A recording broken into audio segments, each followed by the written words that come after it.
Hello दोस्तों, स्वागत है आपका हमारे YouTube channel DSR study point में। तो बच्चों, आज हम क्लास 12th का हिस्ट्री का जो चैप्टर नंबर 10 है, जिसका नाम है विद्रोही और राज, ये इस वीडियो का फर्स्ट पार्ट होने वाला है। बेसिक पार्ट है, ध्यान से दिखेगा। तो इसमें हम लोग सबसे पहले बात करेंगे 1857 का आंदोलन और उसके व्याख्यान। देखो बच्चों, 1857 का विद्रोह जो था, हमारे भारत में पहला ऐसा विद्रोह था जिसके अंतर्गत क्या हुआ था, अंग्रेजों की नींव हिल गई थी। ठीक है ना, कि भैया अब हमारा शासन तो यहाँ चलने वाला नहीं है। ये सबसे बड़ा विद्रोह था हमारे भारत में, जिसमें सभी धर्मों के लोग एक साथ जुट होकर भारत को आज़ादी दिलाने के लिए एक साथ इकट्ठे हो गए थे।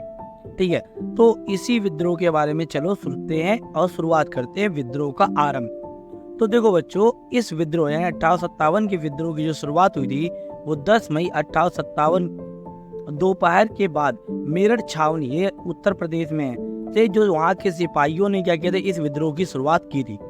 ठीक है, भारतीय सैनिकों में बड़ी इसमें कौन सी थी, पैदल सेना हुआ करती थी।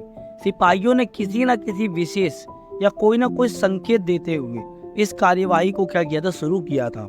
जैसे शाम के समय क्या किया गया, तोपे गादे गए, है ना, गोला दागा गया, है ना, कहीं बिगुल बजाया गया और विद्रोह का संकेत दिया गया कि हाँ भाई, अब विद्रोह हो चुका है, भाई सभी लोग आप लोग इकट्ठे हो जाओ। पहले तो विद्रोहियों ने, सिपाहियों ने क्या किया, अंग्रेजों के शस्त्रागारों पर कब्जा कर लिया, सरकारी खजानों को लूट लिया और उसके बाद उनके जो जेल होते थे या सरकारी खजाने होते थे या टेलीग्राफ दफ्तर होते थे या रिकॉर्ड रूम होते थे या अंग्रेजों से संबंधित जो भी चीजें हुआ करती थी, उन सबको तहस नहस करते हुए जो पैदल सिपाही थे वो आगे बढ़ते गए थे।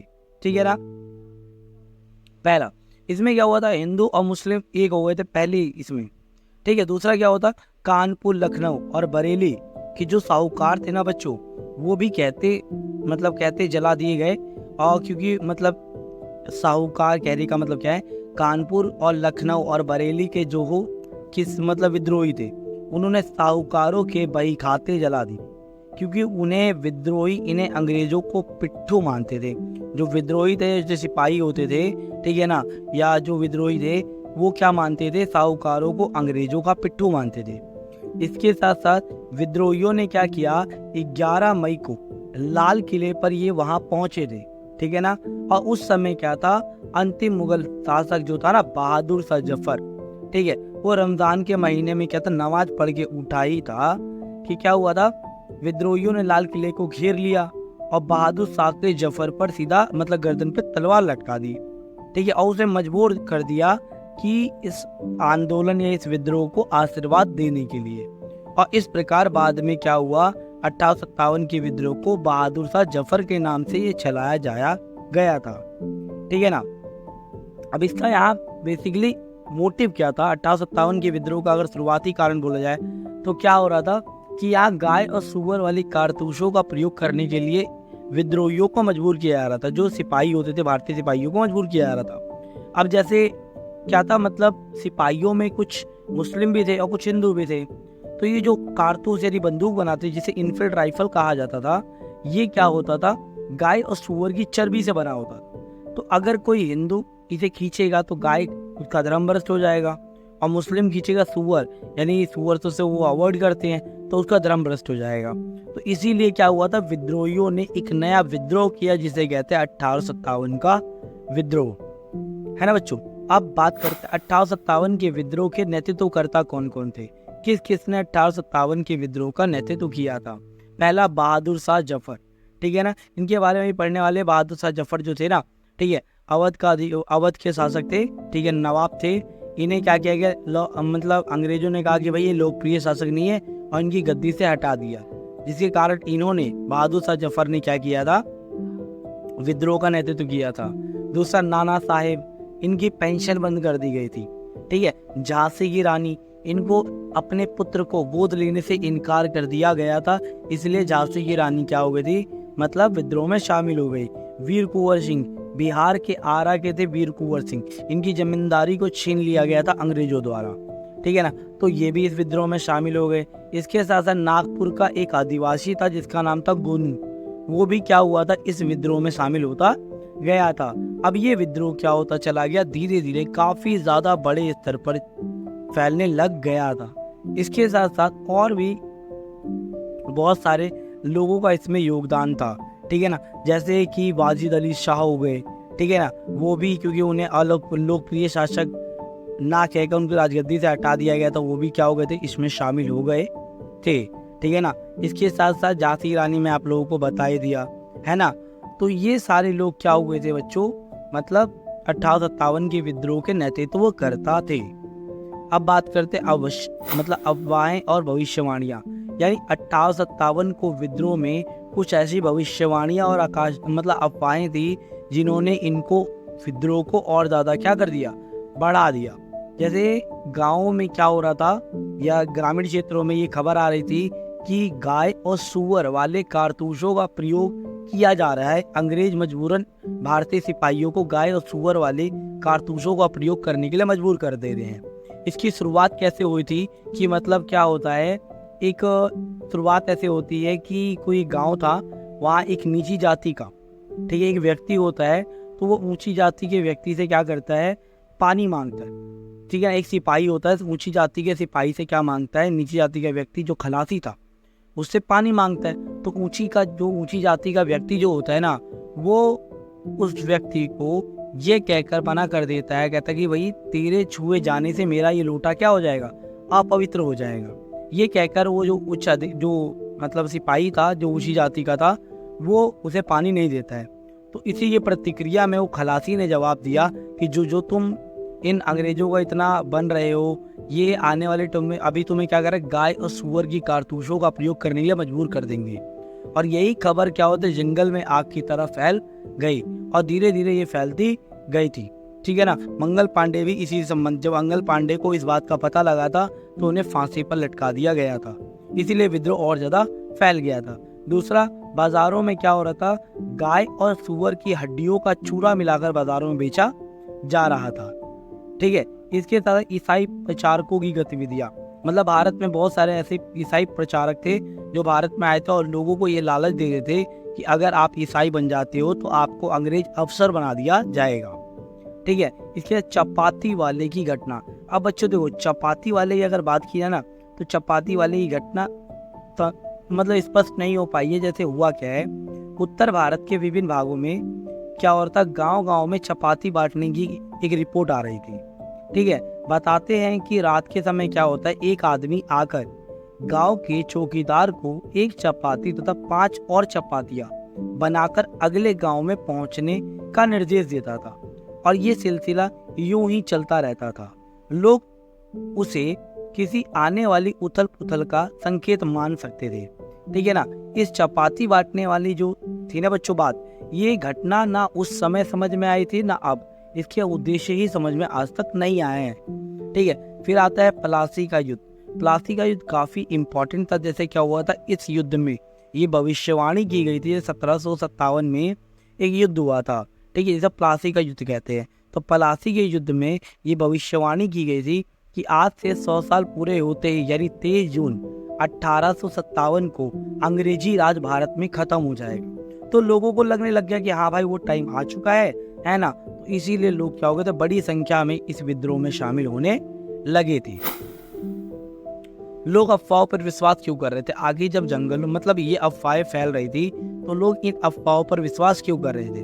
तो देखो पहला क्या हो बच्चों, जो लॉर्ड विलियम बेंटिक उसने क्या किया था, भारत में पश्चिमी शिक्षा, पश्चिमी विचार और पश्चिमी शिक्षा संस्थाओं, ठीक है ना, की स्थापना करी और भारतीय समाज को सुधारने का प्रयास किया था, ठीक है ना। और इन्होंने इसके साथ साथ क्या होता, अंग्रेजी माध्यम के स्कूल, कॉलेज तथा विश्वविद्यालय की स्थापना करी और यहाँ पश्चिमी कलाओं और विचारों को सिखाया जाता था, ठीक है ना, इन क्षेत्रों में। तो और इसके साथ साथ क्या हुआ, शासकीय दुर्बलता। ये शासकीय दुर्बलता का मतलब क्या हुआ कि जैसे वाजिद अली शाह के साथ हुआ था, उनसे ये कहा गया कि ये लोकप्रिय शासक नहीं है। अवैध दत्तकता को मान्यता ना देना, मतलब कहने का मतलब क्या है कि जैसे उस समय ना झांसी की रानी पुत्र प्राप्त करना चाहती थी, गोद लेना चाहती थी, लेकिन अंग्रेजों ने वो भी लेने नहीं दिए। इसके साथ साथ सती प्रथा का अंत हुआ, अंग्रेजों ने, लॉर्ड विलियम बेंटिक ने 1829 में किया था। हिंदू विधवा पुनः विवाह को मान्यता दी। ठीक है, तो ये सारी चीजें धीरे धीरे क्या हो गई थी, ग्रामीण क्षेत्रों में फैलने लग गई थी। अब लोगों को इस बात का अंदाजा होने लग गया, लोगों को ये लगने लग गया ना कि भाई अब क्या हो रहा है कि मतलब ये लगातार हमारे भारत में चेंजेस करते जा रहे हैं, परिवर्तन करते जा रहे हैं, है ना। तो इसीलिए लोग क्या हो गए थे, इन अफवाहों पर विश्वास कर रहे थे। ठीक है, इसी में ईसाई प्रचारक भी आ जाएंगे, बहुत सारे ईसाई भारत में आके लोगों को लालच दे रहे थे। तो लोग विश्वास करने जा रहे थे भाई हमारी संस्कृति को नाश करना चाहते हैं और हम पर अपनी संस्कृति को लाद रहे हैं। अब बात करते हैं अवध में विद्रोह क्यों फैला था। तो देखो बच्चों, 1851 में क्या हुआ था, जो गवर्नर जनरल जिसका नाम था लॉर्ड डलहौजी ने क्या किया था, अवध की रियासत के बारे में एक कहावत कही थी कि ये गिलास फल एक दिन हमारे ही मुंह में आकर गिरेगा। मतलब गिलास का मतलब क्या है, अवध की रियासत जो है जब ये हमारे पास आएगी तो कहीं ना कहीं ये अवध की रियासत क्या करेगी, हमें दिक्कत देगी। अब इसमें होता गया था 1801 में अवध पे सहायक संधि थोपी गई। ठीक है, अभी मैं आपके आगे बताऊंगा। और इसके साथ साथ इस संधि में ये कहा गया था कि नवाब क्या करेगा, जो नवाब वाजिद अली शाह हैं, जो भी वहाँ शासक हैं, ठीक है, उनकी सेना खत्म कर दी जाएगी और उनकी रियासत में एक अंग्रेजी मतलब टुकड़ी हमेशा तैनात रहेगी और दरबार में मौजूद ब्रिटिश रेजिडेंट की सलाह पर ही काम होगा। वहाँ एक ब्रिटिश अधिकारी मतलब दरबार में मौजूद होगा, ठीक है ना, जिसकी सलाह मानना पड़ेगा राजा को। अवध पर अब बात करते थे वो कि आखिर अवध का ही सबसे पहले अधिग्रहण क्यों किया गया, अंग्रेजों की आखिर दिलचस्पी क्या थी, रीजन क्या था। तो देखो बच्चों, पहला क्या था, अवध की जो जमीन थी वो नील और कपासी खेती के लिए काफी ज्यादा उपयोगी थी। पहला कारण तो ये था। दूसरा क्या था, भारत के एक बड़े बाजार के रूप में, उत्तर भारत में अगर देखा जाए सबसे बड़े बाजार के रूप में जो अवध था, ठीक है, वो उसको विकसित किया जा सकता था। इन कारण क्या हो रहे थे, जो अंग्रेज थे वो अवध के ज्यादा इंटरेस्ट दिखा रहे हैं। अब चलो मैं आप लोगों को बता दूं सहायक संधि थी क्या। तो पहला तो याद था, सहायक संधि जो थी ना बच्चों, ये लॉर्ड वेलांजली द्वारा क्या होता है 1778 में तैयार की गई, लागू नहीं की गई थी, तैयार की गई थी। ठीक है, और अंग्रेजों ने क्या किया था, इसके साथ कुछ संधि करने वालों को कुछ शर्तें माननी पड़ती थी। जो ये संधि एक्सेप्ट करता था उसे कुछ शर्तें माननी पड़ती थी। जैसा पहला, जो इस संधि को मानेगा, यानी सहयोगी पक्ष जो संधि को मानेगा, उससे क्या करेंगे, अंग्रेज बाहरी और आंतरिक चुनौतियों की रक्षा करेंगे। दूसरा क्या था, सहयोगी पक्ष के जो भूक्षेत्र होता था, जो जमीन तो होती थी ना, या भूक्षेत्र होता था, ये मतलब जागीर होती थी, उसमें हमेशा एक ब्रिटिश सैनिक टुकड़ी जो होती ना वो तैनात रहेगी। और तीसरा ये कहा गया कि जो भी सहयोगी पक्ष सहायक संधि को मानेगा वो क्या करेगा, इस सैनिक टुकड़ी जो थी ना इसके रख रखाव की व्यवस्था करनी होगी। ठीक है, इसके साथ साथ सहयोगी पक्ष जो है ना वो बिना अंग्रेजों की अनुमति के ना तो किसी शासक के साथ कोई समझौता कर सकता है, संधि कर सकता है, और ना ही उनकी अनुमति के बिना कोई युद्ध कर सकता है। ये थी सहायक संधि, जो ज्यादातर रियासतों पर क्या किया गया था, वो जो थोपा गया था। ठीक है, एक और यहाँ टॉपिक है, देह से जान जा चुकी है। अब हुआ क्या था सभी को पता, देखो 1801 में लॉर्ड डलहौजी ने क्या किया था, ठीक है ना, मतलब अवध का अधिग्रहण किया था। ठीक है, और लॉर्ड डलहौजी ने क्या किया था, वाजिद अली शाह को यह कहकर उनके पद से हटा दिया कि वो अच्छी तरह शासन नहीं चला पा रहे हैं। अर्थात वाजिद अली शाह अवध में एक लोकप्रिय शासक नहीं है। लेकिन सच्ची बात ये नहीं थी, ठीक है ना, अवध का हर एक व्यक्ति क्या करता था, जो लोग थे वो उन्हें दिल से चाहते थे। इसीलिए जब क्या हो रहा था, जब वाजिद अली शाह अपने प्यारे लखनऊ को छोड़कर विदा ले रहे थे तो बहुत सारे जो लोग थे ना उनके विलाप में, उनके दुख में क्या होता, कानपुर तक उनके पीछे गए थे, है ना बच्चों। और नवाब के निष्कासन से बहुत सारे लोगों में दुख था, अपमान था, ठीक है ना, और लोग बहुत सारे असहाय हो गए थे। और उस समय बहुत सारे पर्यवेक्षकों ने ये दर्ज किया और उन्होंने एक लेख लिखा था। उन्होंने ये कहा था कि देह से जान जा चुकी है, यानी शरीर से जान जा चुकी है, शहर की जो काया बेजान थी। कोई भी सड़क, कोई भी बाजार या कोई भी घर ऐसा नहीं था जहां जान ए आलम यानी वाजिद अली शाह से बिछड़ने का विलाप या दुख का शोर ना गूंज रहा हो। इस टाइप से वहां मतलब लेखों में ये कहा गया था। इसके साथ साथ नवाब वाजिद अली शाह को हटाए जाने के बाद जो दरबार और उसकी संस्कृति पूरी तरीके से खत्म हो गई थी। संगीतकारों ने, नर्तकों, कवियों, कारीगरों, बावर्चियों, नौकरों, सरकारी कर्मचारियों और बहुत सारे लोगों की रोजी रोटी क्या हुई थी, अब खत्म हो गई थी। और इस तरीके से इन्होंने क्या किया था, अवध का अधिग्रहण किया था अंग्रेजों ने। तो ये था बच्चों इस वीडियो का फर्स्ट पार्ट। मैंने बेसिक समझाने की कोशिश करी है। अगर आप लोगों को वीडियो अच्छी लगी हो, इन्फॉर्मेटिव लगी हो, तो प्लीज़ वीडियो को लाइक, शेयर एंड सब्सक्राइब जरूर करें। मिलते हैं एक नई वीडियो।